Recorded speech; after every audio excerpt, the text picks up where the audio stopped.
All right, Pops, we can finally celebrate just a little bit. The latest data from Kelley Blue Book shows that for new cars, after nearly 2 years, yes, the average transaction price for a new car has fallen below MSRP. Let's do a little happy dance. Yeah, let's break out the champagne, baby. It's time to crack open that bottle of champagne and get wildly drunk on the fact that, we're a little below MSRP. All right, so here's the deal. The average transaction price for a new car has skyrocketed over the past 20 months. We've been covering that ad nauseum and honestly making some people nauseous, I'm sure, in the process. The average transaction price in March actually fell $550, 1.1% to $48,000. Yes. Now that year over year, we have seen continued price increases. Average transaction prices are still up 3.8%, nearly $1,800 year over year. However, month over month, we saw a decline. And for the first time in 20 months, we've seen average transaction prices below the manufacturer's suggested retail price. Generally good news. Yeah, no, absolutely. It's good news. It's as somebody once said, it's about damn time, that it took this long to get there. And I know your supposition and Brandon's supposition is that will continue. And my supposition is, looking at this, you would think that it should. And I hope you kids are right, that it does continue, that we do continue to see a downward trend in the average transaction prices, which would indicate either dealers are done away with the additional dealer markup, or they're now willing to discount vehicles slightly below MSRP, maybe because of manufacturer incentives, maybe because of their own incentive, because the cost of floor planning has gone up. So this is, even though prices are still higher, this is a move in the right direction. Pops, we are super excited. CarEdge Insurance. What is it? What do we need to know? It's all your insurance needs in one place. Easy, simple, fast. Just give us some information, you get your quotes. CarEdge.com/insurance.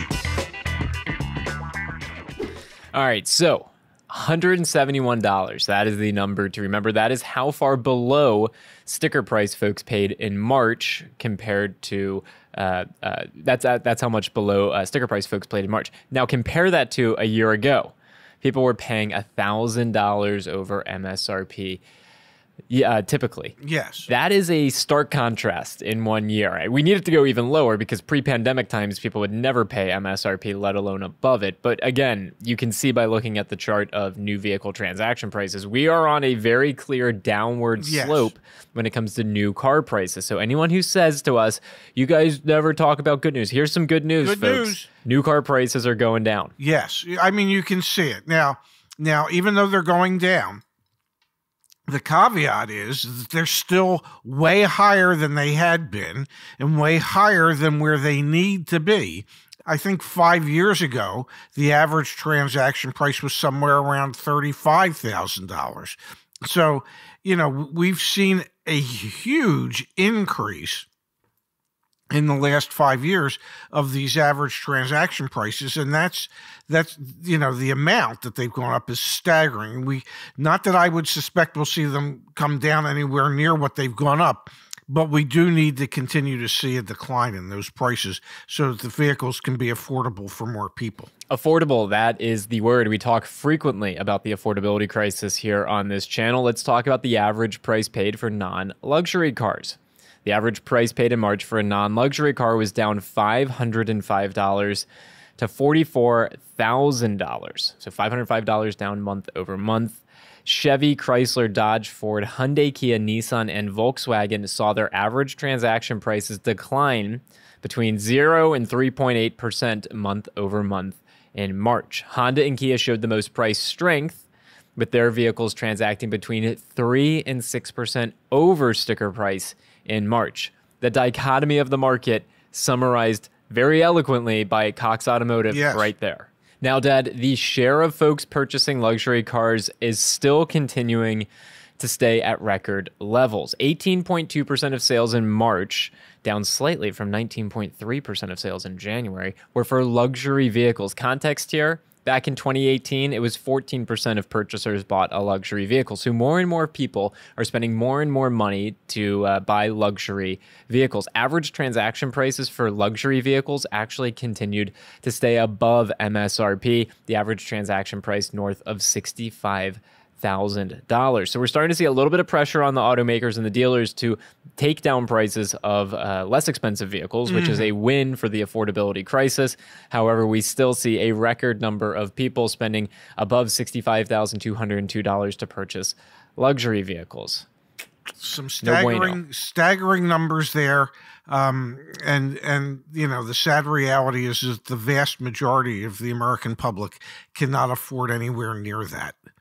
And probably the vast majority are having a tough time affording an average transaction price of $48,000. So, Pops, we've done so many videos on how much car can you afford, and just there needs to be more education around what you can actually afford. And just because you can get approved for a 96-month loan does not mean you should take a 96-month loan. One final piece of good news here, because we don't get to do this that often. Auto incentives from manufacturers still are low, but they are trending upward. We've seen average transaction or incentives as a percentage of average transaction prices increase for the past few months. We are up to 3.2% of your average transaction price, so $1,516 in incentives from automakers. Now, if you go back to 2021, that used to be 8.4%. However, there were periods of time here just a few months ago, half a year, where you were down at 2% of average transaction price. So we are starting the climb back up of automakers offering incentives. Not on all vehicles, not on those Honda CR-Vs quite yet, but we are seeing incentives bounce back. It's time, if you scroll back up a little bit, it's time to see that letter C, where the average transaction price is coming down and the average incentive percentage is going up. We need to see those two numbers getting closer together. And maybe at some point, that letter C turns into the letter O. You know, when transaction prices come down more, incentives go up as a percentage of that even more, and they've met each other somewhere in the middle, and that will be a day to break out the really good champagne. And you have to remember, back at CarEdge.com, we give you the data when you're searching for cars on the CarEdge Car Search for the market conditions, because not all automakers are offering incentives. And heck, most dealers are still unwilling to negotiate because uninformed consumers come in, hey, there's a car shortage. You know, you got to pay MSRP on this Ram 1500. No, you do not.